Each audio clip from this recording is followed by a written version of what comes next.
আমরা জানি ঢাকা বিশ্ববিদ্যালয় ইনস্টিটিউট অফ বিজনেস অ্যাডমিনিস্ট্রেশন বা আইবিএ একটা অত্যন্ত প্রেস্টিজিয়াস ইনস্টিটিউট। সেখানকার প্রফেসর আমাদের সাথে আজকে সম্পৃক্ত হয়েছেন ডক্টর রিদওয়ানুল হক।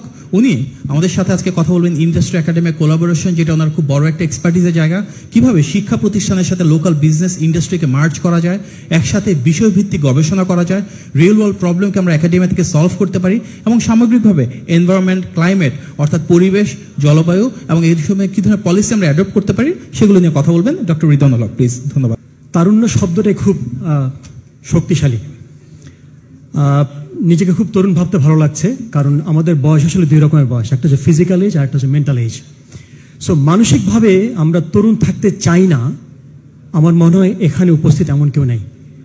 শরীরের বয়স আমাদের যাই হোক না কেন, মনে আমরা সবাই তরুণ থাকতে চাই। সো তারুণ্য মানে হচ্ছে সবুজ, তারুণ্য মানে হচ্ছে শক্তি। একটু আগে আমাকে যেটা বলা হলো যে ইন্ডাস্ট্রি একাডেমিক কোলাবোরেশনের কথা বলতে, আমি আইবিএতে শিক্ষকতা করছি বছর 20 অলমোস্ট। কিন্তু যে জিনিসটা আমাকে গত 5 বছরে সবচেয়ে বেশি চ্যালেঞ্জ দিচ্ছে সেটা হচ্ছে, যখন আমি আজ থেকে 22 বছর আগে আইবিএতে শিক্ষকতা শুরু করি, দেন আই থট আমি অনেক কিছু বলতে চাই, অনেক ভালো ক্লাস দিতে পারি। বাট বিশ্বাস করেন, এখন last 5 years what I am feeling is আমি আসলে অনেক কিছু পারি না। এখন আগের মতো কনফিডেন্স পাই না। কেন পাই না? যদি আমরা একটু খুব ঠান্ডা মাথায় চিন্তা করি, লাস্ট 5 ইয়ার্সে সারা দুনিয়াতে যত চেঞ্জ আসছে, গত 500 বছরে সারা দুনিয়াতে বদল আসে নাই। একটা কারণ হচ্ছে অফকোর্স পোস্ট প্যান্ডামিক এনভায়রনমেন্ট, আর একটা হচ্ছে 4th industrial revolution, and third one is the readiness for the LDC graduation. আমি অন রেকর্ড বলছি, probably Bangladesh is one of the economies যারা কিনা এই ট্রায়াঙ্গুলেশনটা নিয়ে প্রবলেম ফেস করতেছে। ভেরি আনফর্চুনেটলি, যখন আমরা দেখি চাকরির কথা বলতে গেলে শুধু আমরা সরকারি চাকরির কথা ভাবি। একটা ছোট্ট স্ট্যাটিস্টিক দিই, খুব সম্ভবত 37 অথবা 38তম বিসিএস পরীক্ষায় যত ছেলে মেয়ে বিসিএস পরীক্ষা দিয়েছিল, আই রিপিট, যত ছেলে মেয়ে বিসিএস পরীক্ষা দিয়েছিল,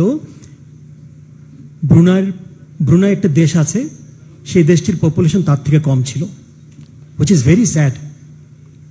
এবং যত ছেলে মেয়ে বাংলাদেশে বিবিএমবিএ পড়ালেখা করে, আমার ধারণায় স্ক্যান্ডিনেভিয়ান কান্ট্রির অনেক দেশের পপুলেশন তার থেকে কম হবে। এটা একটা হার্ড রিয়ালিটি। এখন কিভাবে আমরা এই হার্ড রিয়ালিটির জায়গা থেকে সরে আসতে পারি? তার 3টা উপায় আছে। একটা হচ্ছে যে আমরা যারা ইয়াং প্যারেন্টস অথবা যারা একটু সিনিয়র সিটিজেন প্যারেন্টস, তাদেরকে ওই মাইন্ডসেট থেকে সরে আসতে হবে যে আমার ছেলেকে ডাক্তার, ইঞ্জিনিয়ার অথবা প্রফেসর অথবা বিসিএস ক্যাডারই হওয়া লাগবে।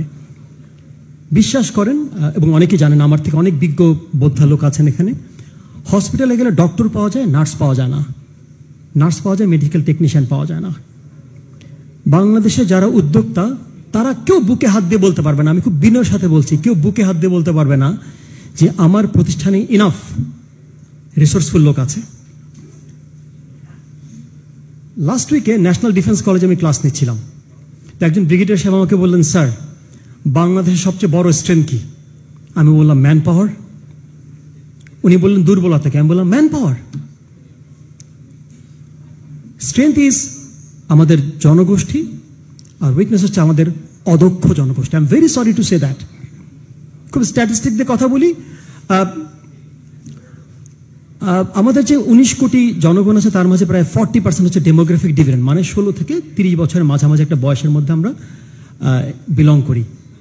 কিন্তু প্রবলেম হচ্ছে, দেখেন, যেই ছেলে মেয়েগুলা বাংলাদেশ থেকে দেশের বাইরে কাজ করতে যায়, তার থেকে অনেক কম সংখ্যক ছেলে মেয়ে শ্রীলঙ্কা, নেপাল থেকে বিদেশে কাজ করে তার থেকে অনেক বেশি রেমিটেন্স বাংলাদেশে পাঠায়। এটা একটা বড় সাইন। আমি মালয়েশিয়াতে শিক্ষকতা করেছি অনেকদিন, টেলর্স ইউনিভার্সিটিতে প্রফেসর ছিলাম। তো একদিন আমি ওয়াশরুমে আমার ক্লিন করছিলাম নিজেকে, তো একটা ক্লিনার আমাকে এসে দেখে বলল, ভাই আপনি কি দেশি? আমি বললাম দেশি। ওনার প্রথম প্রশ্ন ছিল, স্যার আপনি ঘন্টায় কত পান? তার মানে আমাদের মাইন্ডসেট হচ্ছে বাংলাদেশিরা দেশের বাইরে যে হোয়াইট কলার জব করতে পারে না। একটা বড় চ্যালেঞ্জ হচ্ছে আমাদের শিক্ষা ব্যবস্থার ইন্ডাস্ট্রি একাডেমিক কোলাবোরেশন আমরা করি না। আজকে এমন কোন সেক্টর নাই যে সেক্টরে আমি বলতে পারবো আমার কাছে ইনাফ ম্যান পাওয়ার আছে যেটা কিনা আমার জন্য in future is resourceful. Coming back to the point of environment, একটা ছোট্ট সমীক্ষা দিয়ে শুরু করি। আমরা কি জানি বাংলাদেশের প্রায় 70 লক্ষ মানুষ আমরা শ্বাসকষ্টজনিত রোগে আমরা ভুগছি। আমরা কি জানি অলমোস্ট প্রায় 2 কোটি মানুষজন আমরা ঠিক মতো কানে শুনতে পাই না, সেই অর্থে আমরা কি জানি আমাদের এয়ার কোয়ালিটি ইন্ডেক্স প্রায় 200-র বেশি, যেটা কিনা 50 নিচে থাকা উচিত। এখন কিভাবে আমরা এই সবুজ গ্রিন ইকোনমি এন্ড গ্রিন এনভায়রনমেন্টকে আমরা অ্যালাইন করবো আমাদের শিক্ষা ব্যবস্থার সাথে? আমি এখানে যেখানে পলিসি মেকার্সরা আছেন তাদের উদ্দেশ্যে বলতে যাচ্ছি, দয়া করে আমরা হঠাৎ তুষ্টিতে তুষ্ট না হই। ছোটবেলা থেকে যেটা আমাকে শেখানো হয় নাই, at the age of 60 you can't expect me hey you do something good for this nation. আমি খুব বিনয়ের সাথে বলছি, আপনাদেরকে অনুরোধ করছি, খুব শীঘ্রই বাংলাদেশের প্রাইমারি স্কুল থেকে কোর্স কারিকুলামের মাঝে এনভায়রনমেন্ট রিলেটেড কন্টেন্ট সিলেবাস চালু করা খুব জরুরি। সেকেন্ডলি আমি কথাগুলো খুব বিনয়ের সাথে বলছি, কিন্তু দায়িত্ব নিয়ে বলছি। আমি যখন মালয়েশিয়া বিশ্ববিদ্যালয়ে অধ্যাপনা করতাম, আমাদের প্রতিটা বোর্ডে যখন প্রমোশন আসতো, বাংলাদেশে প্রমোশন কিভাবে, আমি তো আপনারা সবাই কম বেশি আমরা জানি। আনফর্চুনেটলি প্রমোশনের সময় আমাদেরকে প্রমোশন ফর্মে লিখতে হইতো যে ডক্টর রিদওয়ান, তুমি এই পরিবেশের সাথে নিজেকে কতটা উপকৃত করতে পারছো নিজেকে, এবং এই পরিবেশকে তুমি কিভাবে কন্ট্রিবিউট করছো, তোমার কারণে এই সমাজ, এই প্রকৃতি, এই এনভায়রনমেন্ট কতভাবে ইম্প্যাক্টফুল হয়েছে।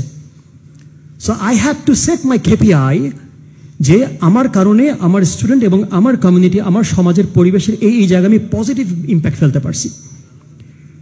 আমার পরিবেশ যদি না বাঁচে আমি কেউ না। So trust me, we do connect, we engage environment for our existence. আমরা যারা শিক্ষকতা করি, আমি দেশ অনেক বড় ব্যাপার, আমরা যারা শিক্ষকতা করি, আমি মনে করি যে আমরা যারা শিক্ষকতা করি, প্রাইমারি স্কুল বলেন, সেকেন্ডারি কলেজ বলেন, ইউনিভার্সিটি লেভেল বলেন, প্রতিটা শিক্ষকের গবেষণা, তার শিক্ষামান যেমন ইম্পর্টেন্ট, এই পরিবেশে তার ইম্প্যাক্ট কতটুকু, তার কন্ট্রিবিউশন কতটুকু, that is equal important to understand. আরেকটা ছোট সাজেশন দিই বেসড অন দ্য স্ট্যাটিস্টিক্স। আপনারা শুনলে খুব অবাক হবে না, হয়তো অনেকে জানেন, ভুটান পৃথিবীর একমাত্র দেশ যারা সবচেয়ে বেশি কার্বন ডাইঅক্সাইড অ্যাবজর্ভ করে, সবচেয়ে কম অ্যাবজর্ভ করে, সবচেয়ে বেশি অ্যাবজর্ভ করে এবং সবচেয়ে কম কার্বন ডাইঅক্সাইড ওরা রিলিজ করে। আবার সিঙ্গাপুর আরেকভাবে তাদের সবুজায়ন, নগরায়নকে তারা মেনটেন করে। প্রতিটা দেশের সমস্যা, প্রতিটা দেশের সম্ভাবনা ভেরি ইউনিক। আমাদের বাংলাদেশের বড় একটা চ্যালেঞ্জ সামনে হচ্ছে ব্লু ওশান ইকোনমি। এটা নিয়ে কথা বলতে হবে। আনফর্চুনেটলি আমাদের একটা জায়গায় আমাদের বড় চ্যালেঞ্জ, সেটা হচ্ছে আমরা সবসময় খুব ম্যানিপুলেটেড ডেটা, মানে ফেক ডেটা নিয়ে মানুষজনকে আমরা খুব তুষ্ট করার চেষ্টা করি। That is a very dangerous tendency. জিডিপির নাম্বার আমরা ইনফ্লেশনে দিই, ইনফ্লেশনের নাম্বার জিডিপি দিই, that's a very bad tendency. বারবার বলা হয়েছে যে আমরা জাহাজ ভাঙা শিল্পে পৃথিবীর অন্যতম শ্রেষ্ঠ, এটা বলে খুব ভালো ব্র্যান্ডিং করার চেষ্টা করছি আমরা। বাট আমরা কেউ কি জানি এই জাহাজ ভাঙার যে গ্লোবাল আবর্জনা বা গ্লোবাল ডাস্টবিন, এটা বাংলাদেশ ছাড়া কেউ হইতে রাজি হয় নাই। So for the god sake আমাদের একটু অনেস্ট থাকার প্র্যাকটিস করতে হবে। At last but not the least, আমি আয়োজক এবং বিএনপির যুবদল, স্বেচ্ছাসেবক দল এবং ছাত্রদলকে বিনীতভাবে রিকোয়েস্ট করছি, ইনশাল্লাহ ভালো কিছুই হবে, কিন্তু ভালো হয়ে যাওয়ার পরে আমাদের ভাবতে হবে এটা শেষ না, এটা শুরু। আমরা সবাই একসাথে থাকবো, সবাই বাংলাদেশের সাথেই থাকবো। ধন্যবাদ সবাইকে।